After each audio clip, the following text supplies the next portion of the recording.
further ado, I'd like to introduce James Franco, Bruce Terry Chung, Pamela Rowanowski, and Shruti Ganguly.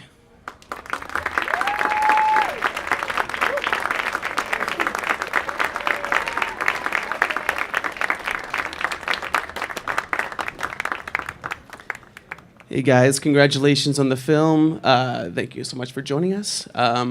First, James, how did you get introduced to C.K. Williams' work, and what drew you to making the films out of this poetry? Well, I was at NYU for film, and with most of these people, and we were required to make a series of short films, and I found from my first film on that it was very.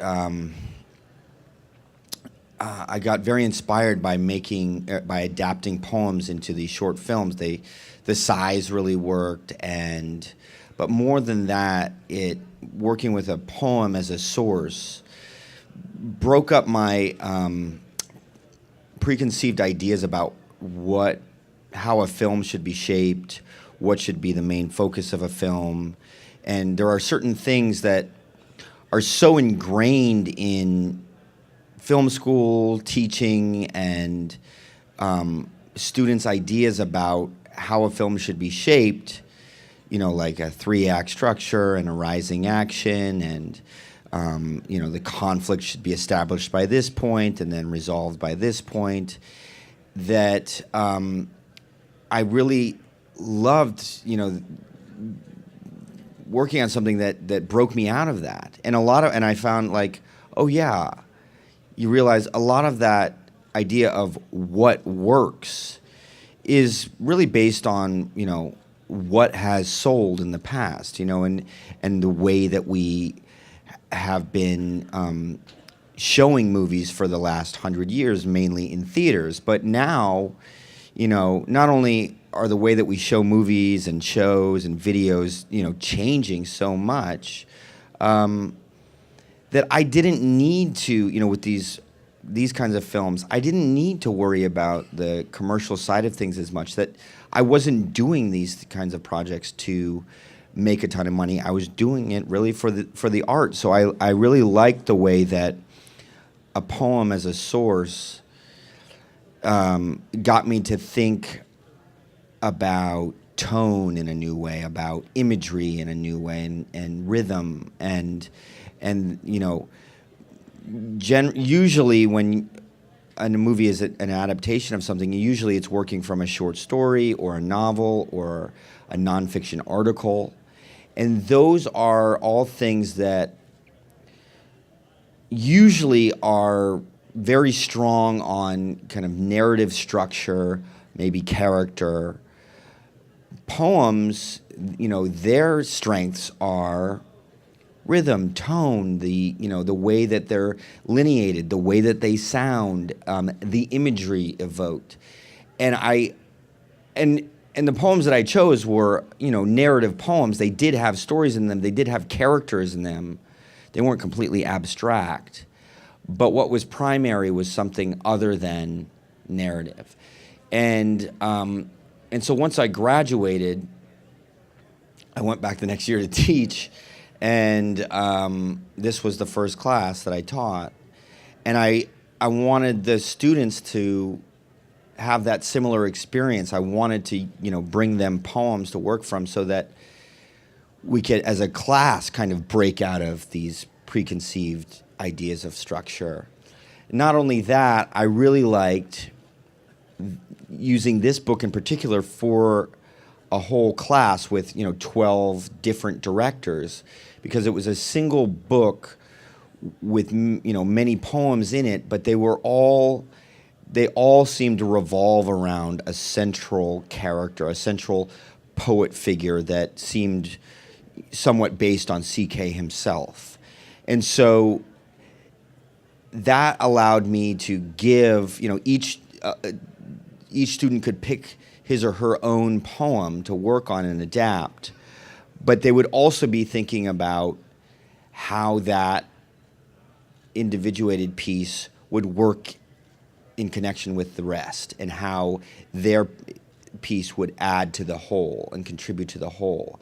And in that way, it made the class both, it allowed for a lot of room for each student, each director to bring his or her own kind of creativity, own ideas to his or her own piece, but it also made it the whole class collaborative because they were thinking how their piece fit into the greater whole. So it kind of gave me everything that I wanted as a teacher. And Bruce, you were the through line throughout the film's 12 different directors. I mean, it's an amazing feat. And working with different directors, but with James, maintaining the main character, what was the challenges in working with so many different directors, and what were the benefits of having the same lead actor in that situation? I feel very lucky to be able to work with such amazing directors on The Color of Time, Pam, Shruti, Tina, Edna, Virginia. It was a very eye-opening experience for me, especially as a young cinematographer. Every day I learned so much from set. I would come back to I shared a hotel room with the other DP on the shoot, Pedro, and every night we'd come home from shooting and we talk about how much we learned and how much we were able to accomplish in such a short day. Like, James has this great energy where he always wants to shoot. He doesn't just want to shoot what's scripted. Whenever there's like a free moment, we'd go out into Detroit where we made the movie and like steal scenes, steal moments, steal improv with other actors, and just like make it as organic and as free as possible. And as a young filmmaker, that was very eye-opening because I didn't know you could make a movie that way. I didn't know you could just do it, and I think that's what I learned the most from this project was how we can just do it, especially with the tools that we have in our hands now, Yeah. And speaking to the directors, Shruti, starting with you, I mean, what was the challenges in being part of one of a dozen different directors, and was that something that, what were you trying to bring to your version? Were you trying to make a through line, or were you just interested in telling your own story? I think that everyone connected with a certain poem in a very specific way and adapted it with their unique take on it. And I think we were so communicative and collaborative in terms of overall structure and themes and ideas. And that's how we built a timeline, how we found that characters and themes were repeating, as James said, and we built an aesthetic language. So at the same time, while you were conscious of your own, you were so aware of the whole that you were a part of. And for this to work, you had to recognize that you were going to try and do something bigger. But at the same time, the beauty with this particular project was kind of diving in and being comfortable with not knowing how things will go and where this will go. And it's kind of amazing that what started out as like an idea some years ago is now on screen, and that's really exciting for us. So, I've learned a lot. This was the first film I produced, and so also producing it with 11 other very, talented, opinionated NYU Tisch grad students was really, was amazing. It was a challenge, but it has been such a journey, and we all collaborate and work together still and have a foundation for friendship and for work. Pam? Well, the question is about how... Just the difficulties in working with, 11 other, creative minds on a one through line, and, the benefits of it, I think that it was a really amazing lesson to learn starting out our careers. Collaboration is everything in this business, and so, the challenge of working with 11 other directors is a thing, but we are all, great friends and really cared about each other and trusted each other, and had a lot of time to work on it. But I think the skills that we learned about being clear on what we were trying to do and letting go and, accepting happy surprises and obstacles and turning those risks into opportunities. That is a lesson that I think really changed my life and changed a lot of our lives, and, is an instrumental thing to learn. Like Bruce said, there are ways that you think you're going to make a film, and then this kind of opened our eyes to a whole different way. And I worked with Bruce and James on another movie, and I think that we, on this film, developed a lot of trust and freedom and ability to say, let's see what happens, let's find it in the moment, let's find it together. So collaboration is a critical skill to have. That's excellent. And James, going to the amazing cast, I mean, it's incredible, the people that came out. Mila Kunis, who you've collaborated before in the past.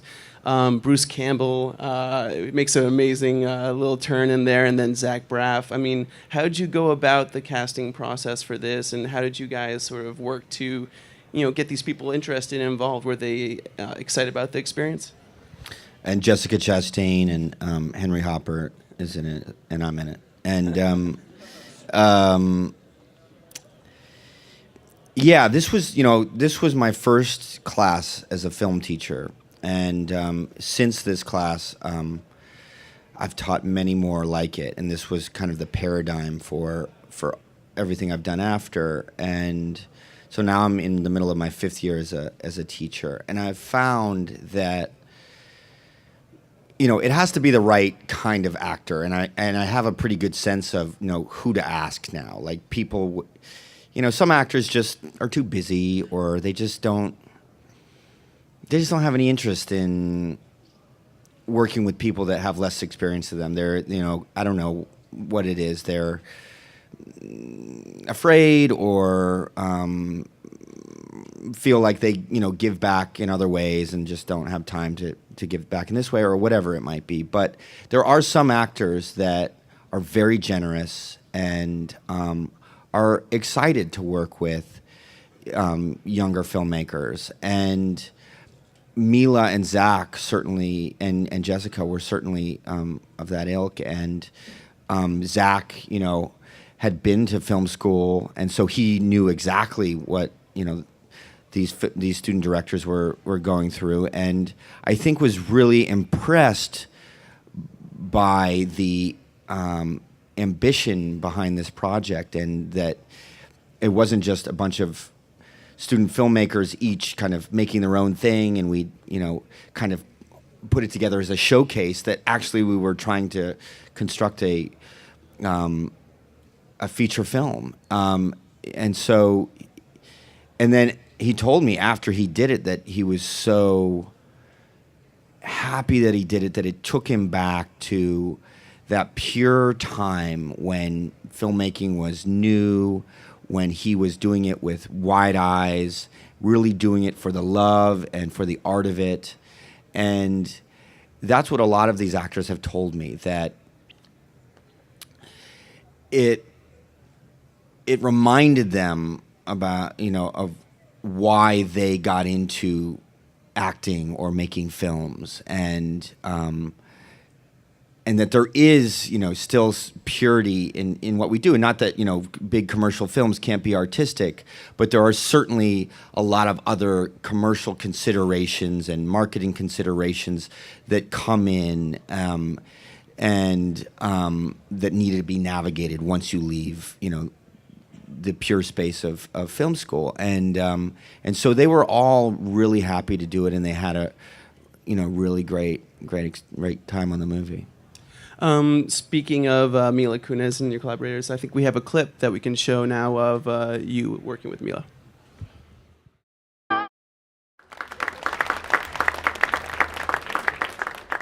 It's a great little moment, and I want to throw it to you, Bruce. When you're working as a cinematographer and you're working with your director to make an actor comfortable who's coming into some project that's sort of beyond their control, one part of a 12-piece sort of a collaboration, what do you do to make somebody comfortable in that situation? Is there some way to sort of open it up, the creative process, quickly? Is there like a quick shortcut to that? Actually, for this clip here, Pedro shot that, and I directed that quick scene. And I think for me just as a person, I try to be very open and collaborative whenever possible. And we shot that scene kind of in the middle of the night. I think James and Mila worked overtime on Oz, and they came straight from Oz to our little set in the middle of Detroit. And it was like 2 in the morning, I think. And they had a 6 a.m. call time. I was like, oh my gosh, we got to shoot it quick and fast. So we just, I wanted to, forget the lines and just improv, because like James and Mila, they have great chemistry. They're like amazing actors, amazing at improv.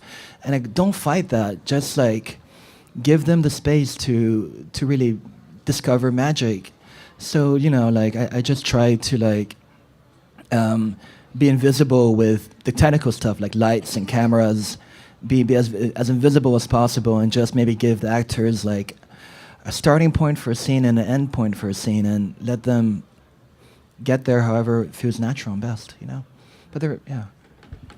And how about you, James? I mean, were you able to do prep work while you were working on, was there moments in Detroit where you were able to sort of rehearse that scene, or did you go in there, fresh and cold? Or? No, I mean, we had done, as when you're teaching a film school, the professors or teachers don't usually go to the student sets. You do all the work in the classroom, you help the students through pre-production and all that. And so the fact that I was actually on this set was really because I was an actor. So I did a ton of prep with the directors in the first semester, where we developed the scripts.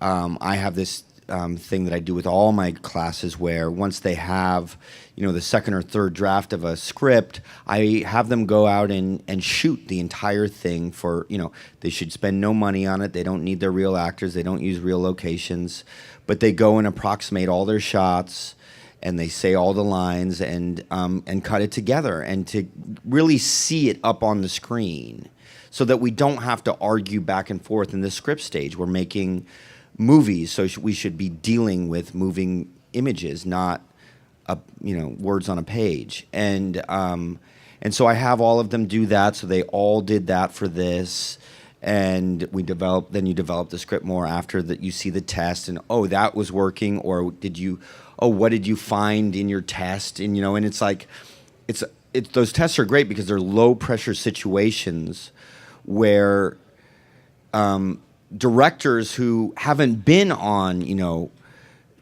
10 movie sets get to be on a set and just try things without real money being spent, without professional actors looking to them to say, what do I do now? Like, they get to just kind of figure it out in their own time and just try things. And it's a great kind of rehearsal and for directors, but you also get to see how your ideas are playing, on camera. And so we did all of that.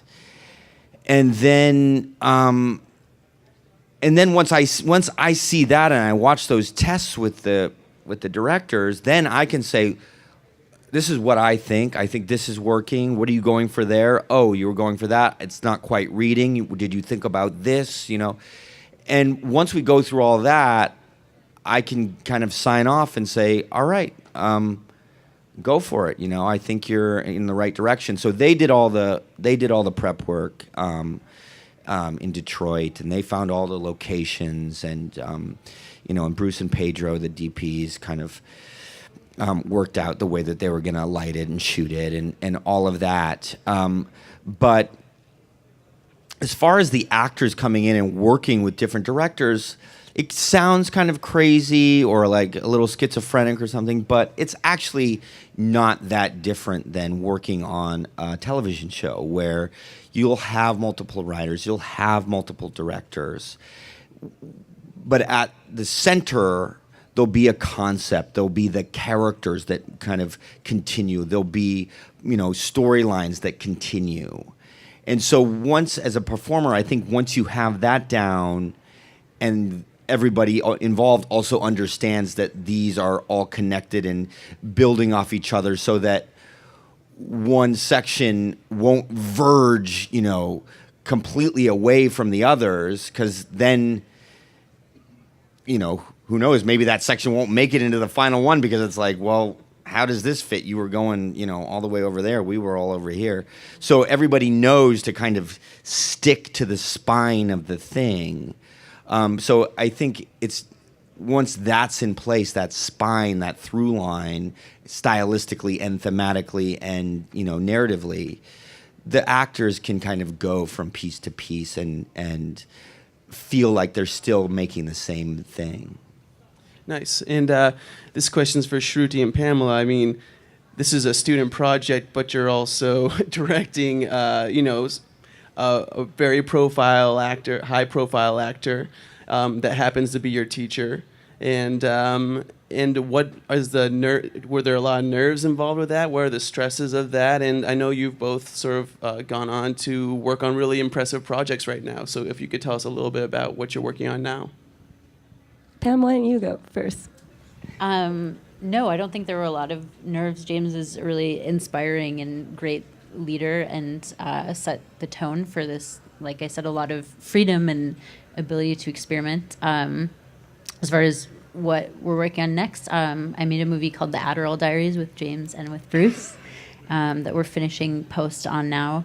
And that was a collaboration very much born of this one and of knowing each other in film school. I think there's real magic that comes from having this kind of partnership. I feel insanely lucky. Not everyone gets to have that. Most people don't get to have that. And we all share kind of a passion and, pool of interests and themes. And I trust them both so much. It was, it is without a doubt the best thing I've gotten to do. It was a blast.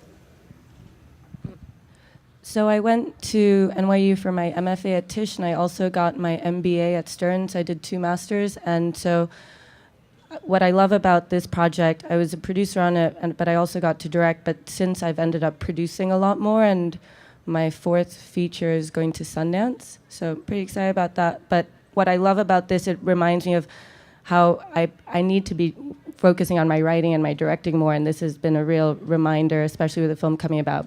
While I love producing, I also love directing equally, and it's been like going back and like having memories of set and working with James and working with my classmates, my Tisch friends. Can we all just give like our other directors who are here? Can you stand up, absolutely, please? Absolutely. Because we made this together. Virginia, there we go. Shripriya, Edna, Tina. And I feel like there's also, while in this group of 12, there are about 9 countries, I think, represented. And it was amazing because we also were very international and have very different perspectives. But this was really the foundation for so many things. And I'm super grateful for that. That's great. I think we have another clip to show featuring Zach Braff, who you were talking about earlier.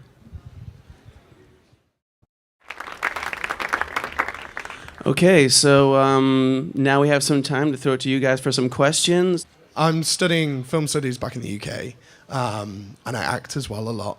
And I was just wondering, is there any advice, actually to all of you really, what advice would you give to someone who's pretty much on the cusp of going out into that industry, or any kind of like theatre, theatre, film? What advice could you give? Bruce? I think don't be afraid of mistakes and just do it. The more you do it, the better we all get. And nothing's stopping you right now from doing any project that you want to do. If you want to act, you want to write, you want to direct. It's do everything. It's awesome. I would say do everything, but also do it with your friends or people you really care about who will also grow with you, because it's really hard to do it by yourself.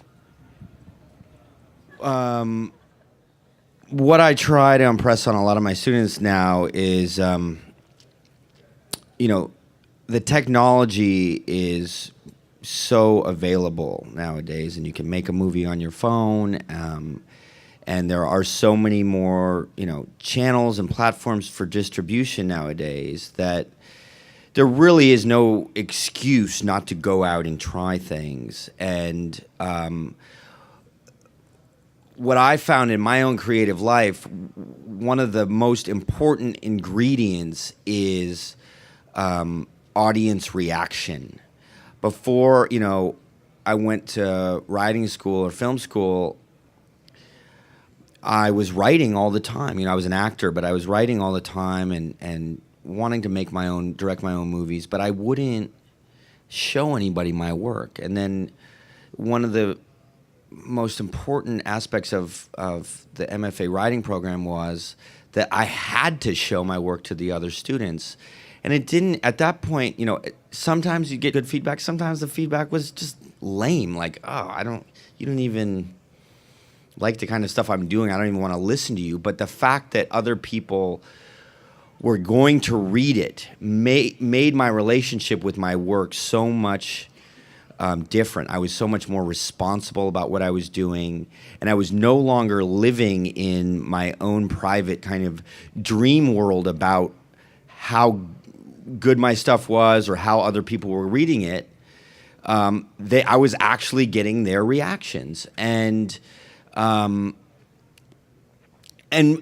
also learn, when you put your stuff out there, you learn who to listen to. You find, your critics, your mentors, the people who will give you the advice that helps you. And you'll also find that there are a lot of people out there that if they see your stuff, they're not your audience, and you don't need to listen to them. And you need, if you want to create work that will go beyond your own private sphere, you need to understand how your work is being read by other people. And now today more than ever, you can put it out there. You can get reactions. So there's really no excuse not to just go and do it.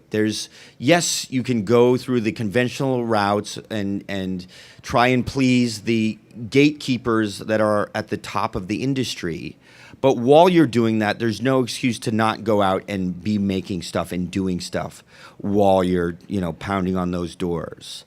And a lot of the times, you'll see if there is talent, if you do kind of figure out your voice, that those small projects are what get you there. I was just on SNL, and some of my old friends from SNL, Andy Samberg and the Lonely Island guys, I think they all started just making their own little silly videos, and then boom, they were on SNL. And so go and do that, empower yourself and go and make your own things. And if the first thing you make isn't great, if you really want to do it, then you'll learn from that first one, and you'll hopefully get better. Hi, thank you so much for coming to talk to us. Your ideas are really inspiring. I'm a budding actor as well, and I'm curious, this question's for James. When you're approached with new work, what aspects of the project are the most important to you? And also, are there any directors who you would work with regardless of the character you were offered? Yeah, as an actor, I think, when I was a younger actor, I realized that I was really focused on myself more than the project. And I would, do a ton of work for the character, but it was really to kind of make myself look good rather than try and help the project be the best that it could be. And now that I am a director and I understand, what a director really needs, when I'm hired as an actor, I see my job as, helping the director achieve his or her vision and really trying to make the whole project, as good as possible. Because, as an actor in film and television, you're just one piece of the puzzle, and you're only as good as the people you're working with and the context you're in. This is why you can see great actors be great in one movie, and then you're like, wow, what happened in that movie? They're okay, but they just weren't as good. And it's not that they were suddenly bad actors. It's like, no, it's the context. It's the material they're working with. So I try to just, find good material, find people I trust, people I like working with, and then serve the project. And I guess as an actor, I just trying to figure out the character, basically, just in broad strokes, there's the inner side of the character and the outer side of the character. And the inner side, you just try and find out, who is this person? What is his or her worldview? And I try to just find one essential desire, one essential need for that character. What is this, just within the confines of that story, what does that character want? In Pineapple Express, that character wants a friend. He really wants a friend. If I didn't emphasize that, it would have just been a stoner comedy. But I think that movie is more than a stoner comedy. It resonates deeper than just that. So, and I truly believe a lot of that comes from the character being grounded in this basic need. And so Spring Breakers, there's a crazy character who, if I did it poorly, he would just be all surface. He would just be a clown. But actually, underneath, he finds his soulmates. And again, he just wants to connect. He just wants some friends, and that grounds that character and keeps him from being completely ridiculous. And actually, I think makes the movie watchable, because you're now watching human connection, human emotion underneath all of that surface flash and silliness. And so as an actor, I always try and find that. No matter what I'm in, I try to find that. Something as, something like a Jason Statham action movie, where I'm the villain. Even then, there's a character who just wants kind of the life that we all have. He just wants the good life, and he's been kept down so long. He sees his ticket. Unfortunately, his ticket to that good life involves taking out another human, so that makes him a villain. But deep down, he wants what we all want. He wants a good life. He wants, he wants out of his bad situation. And it's just that his actions make him a villain, but his desires don't. And that grounds him again and makes him watchable, makes him more than just a cardboard villain. And to your second question, I've learned to be very director-driven, to go along with that idea that you're only as good as the people you work with. And I believe that films work best when they're, a director's medium. And not to say that I don't like collaborative directors, but in the end, I think when it's one person's kind of vision and not catering to a bunch of visions, it just kind of works the best. And so, or if there are multiple, directors, that they're all aiming for, a unified concept or a unified idea. And so that's the kind of director of the thing. And so there are a lot of directors who, regardless of the role, I would just, work with. I've worked with a lot of them, so. This question's for James. My name is Evan, a big Spider-Man fan, big Odds Great and Powerful fan. And if you want to answer this question, Bruce, you can as well. For the Spider-Man movies and the Odds Great and Powerful, what was Tobey Maguire and Kirsten Dunst like from your point of view? What was it like working with Michelle Williams and Odds Great and Powerful and Joey King as well? And the other question is, what was it like working with Marvel and Disney and being in the studio to get both studios? I'm glad you asked that. I think everybody was gonna ask that, and you did. So, Toby and Kirsten were great.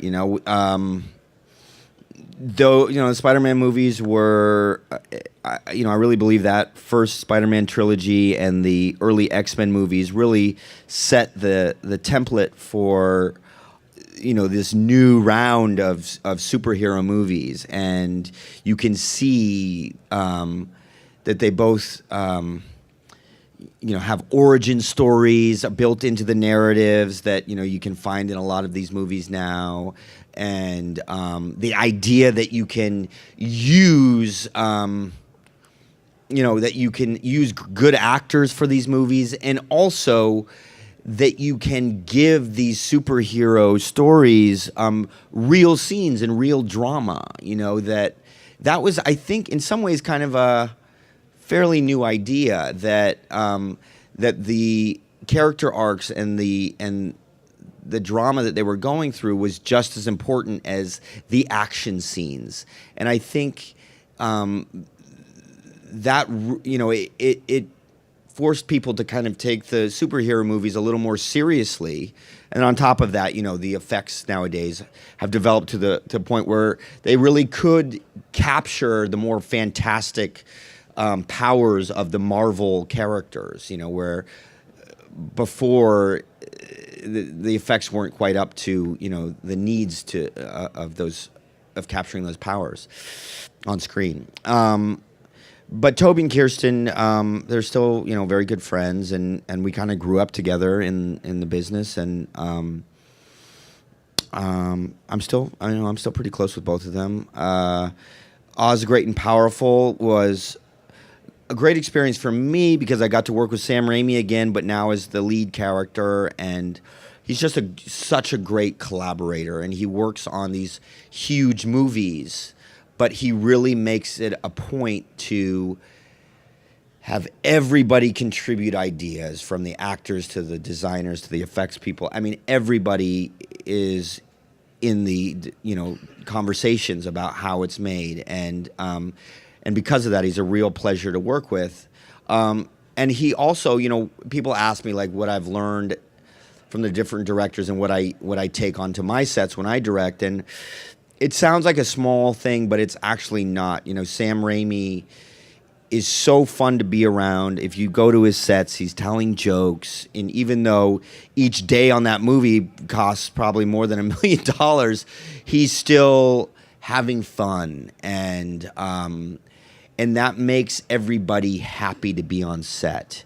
And that's what you want. You want a happy set. At least I do. I spent too many years as a young actor torturing myself for nothing, because my performances weren't any better when I tortured myself than they are when I enjoy myself and work with people that I like. So, and so I really take that lesson and try to make my sets fun places to be, because then people want to contribute. And movie sets are hard. You're always, especially on the artistic movies like this, you're always racing the sun, you're always chasing racing the clock. And if you have a group of people that want to be there, and you don't, you miss a shot, or you need one more shot, or you need to go overtime, they're much more apt to say, all right, we'll do it, than if you're a jerk, they're going to be like, yeah, sorry, union rules, we got to go. So I learned that from Sam Raimi, and Michelle Williams. She's a great actress. She's a perfectionist. She works really, really, really hard at everything she does, and I think Oz was a really great movie for her because she has a daughter, and it was like one of her only movies that she could bring her daughter to, and I think that was really a special experience for her. I think that note about Sam Raimi is really a great note on to end on for this project about directors. I'd like to thank Pamela, Bruce, Shruti, and James for joining us today. Thank you so much. Make sure you Thank check you. out Thank The you. Color of Time on VOD and iTunes right now, and in theaters on Friday. And follow at It's Color of Time Film on Twitter. on Twitter. Exactly. Thank you so much, guys. Support you. these Thank directors. you.